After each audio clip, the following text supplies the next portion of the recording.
to another juggling tutorial. Today we're going to learn all about the outside throw. So first things first, we're going to learn just one outside throw, which is pretty easy, and then we're going to learn some even harder variations, like the half shower, reverse cascade, tennis, and a columns tennis variation.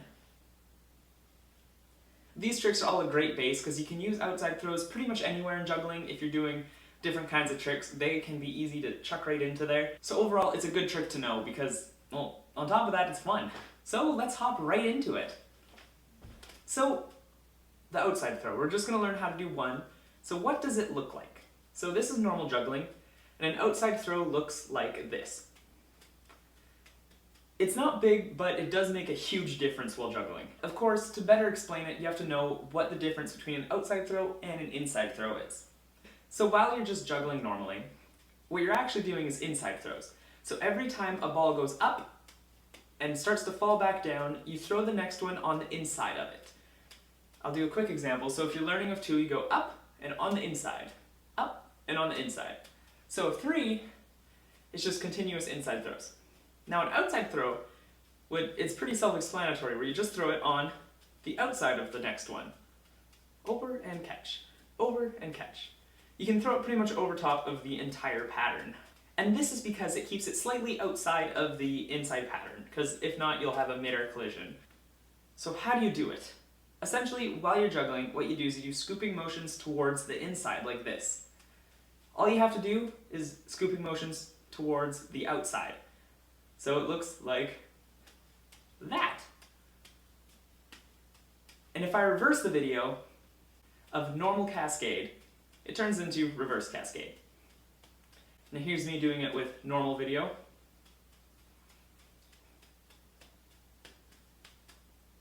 Ta-da! So now let's start learning. Take one ball, and you're just going to throw it from hand to hand like you normally would when you're learning how to juggle. But this time, you're going to work on the outside scooping motion. So it looks like this. Whoop, and catch. Whoop. It's the same height, well, slightly higher. It's just slightly higher than a normal cascade, and it's a reverse figure 8 that you're doing. Whee! And then once you're a pro at just doing the figure 8 with outside throws, you're just going to grab a second one. There we go. You can usually skip this step if you've already got the throw comfortable. Alright, so with 2, you're going to do the same thing you do as if you're learning 3, but this time, instead of throwing on the inside, you're going to throw it on the outside. This gets you ready to do it after normal throws. Here we go. 1, 2. 1, 2. 1, 2. 1, 2. Perfect. Now, do it on the other side. 1, 2. 1, 2. 1, 2. 1, 2. Boom. You're a pro now. So now, 3 balls. Here we go. So all you're going to do is you're going to juggle normally, and you're just going to do one outside throw. Here we go. One outside throw, and keep juggling. Before you move on to doing continuous, you want to be sure that you can recover perfectly from each one. So go straight back into normal cascade without any wild throws like that, or something fun like that. And then once you get that, you can do outside throws. So let's move on to the first variation. The half shower.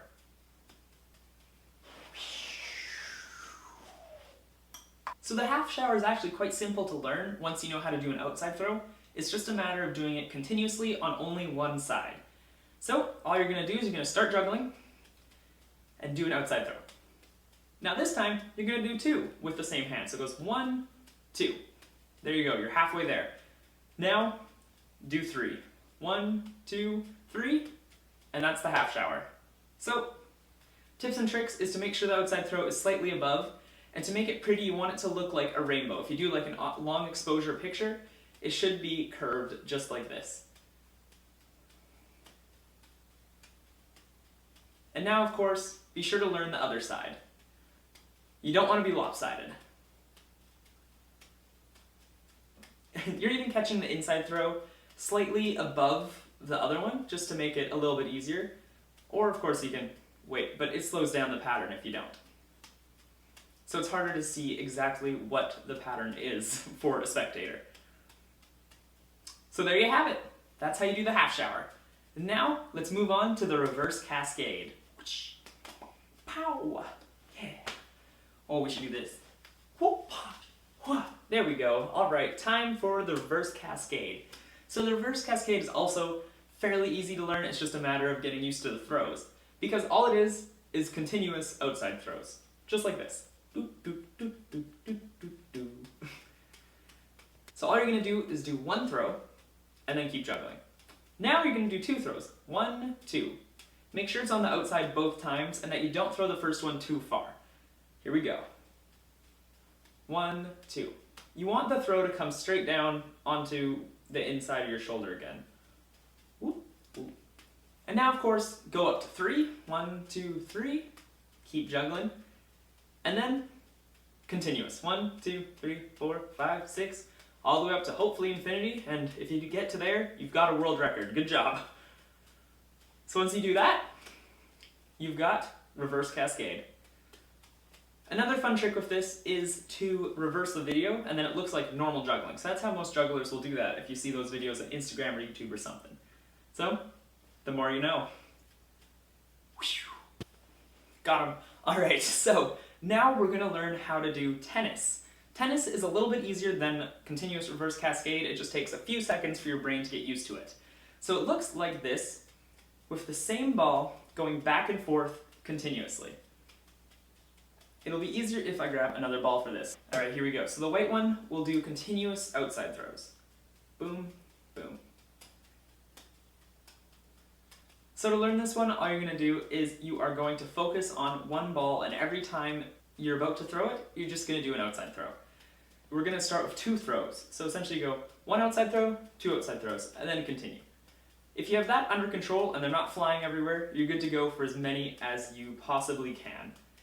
A quick tip with this, because usually if you do just normal outside throws, it kind of looks like up and down, but I always find it's more fun if you get it more straight across. So you give it a little bit more pepper in there and get it throwing a little bit harder, and you move your hands up as you catch them. So usually if I'm juggling, I'm down here, but while I'm catching them, it's up here. So it looks like this. Whoop, 2, 3, 4, 5, 6, 7, 8, 9, 10. And then keep juggling. The thing I like about outside throws is it's really easy to get back into your 3-ball cascade pattern. I dropped it. Pow! Okay, now it's time for the last variation. I know, sad, but this one's actually the coolest one and also the hardest one, because you need to know how to do columns and tennis to do this one. So if you don't know how to do those two, go learn them and then come back and we'll figure out how to do the mixture between the two of them. So to start learning this trick, make sure you can do columns, but switch the single throw. So make sure it goes from left to right, because usually when you do columns, it just goes up and down in one hand. But if you switch, you'll be better off to do this next trick. And now, it sounds easy, but it's surprisingly hard. You're just gonna turn that single throw into an outside throw. And you go outside, and then continue. Outside, and then continue. And make sure you can do it on both sides. And fun fact is it's actually harder to do it this way without continuously doing it because you have to move your hand more. So if you can do that, the next step will be even easier. So now we're just going to make it continuous. So start juggling, and then move it to the outside. And now try to get it as many as possible, and make sure that the 2 middle balls, the ones that are red for me, are staying the same height and are going straight up and down. The only one you want out of pattern from them is the white one, because that'll make the pattern look much more impressive for a spectator. What I find usually helps for me to start is if I throw the 2 up, and don't worry about crossing them in between at first. So you throw them both up, and then you go straight into it. Because if you start with the outside throws, I don't know, it's just much easier for me. Oops. So there you go. You can now do the super cool columns tennis variation. Whew, caught it. Wow, that was a really fast one. Whew. Well, there you have it, guys. Now you know how to do an outside throw, half shower, reverse cascade, tennis, and of course a super cool tennis and columns variation. I hope you guys enjoyed and are now using outside throws all over the place, and hopefully it'll make you become an even more impressive juggler. Hope you guys learned something new from this video and of course got inspired to try something of your own. Maybe even came up with a whole new trick that I've never seen before. And if you do, be sure to tag me on Instagram because I would love to see that. And with that, that's the end of the video. Thank you so much for watching, guys. If you enjoyed, be sure to like this video and subscribe to my channel. Of course, you can even click right here and see some really cool juggling tutorials and playlists and stuff. Or even follow me on Instagram or like my Facebook page, Evan the Juggler. And of course, thanks for watching. I'm back. I didn't die, I promise.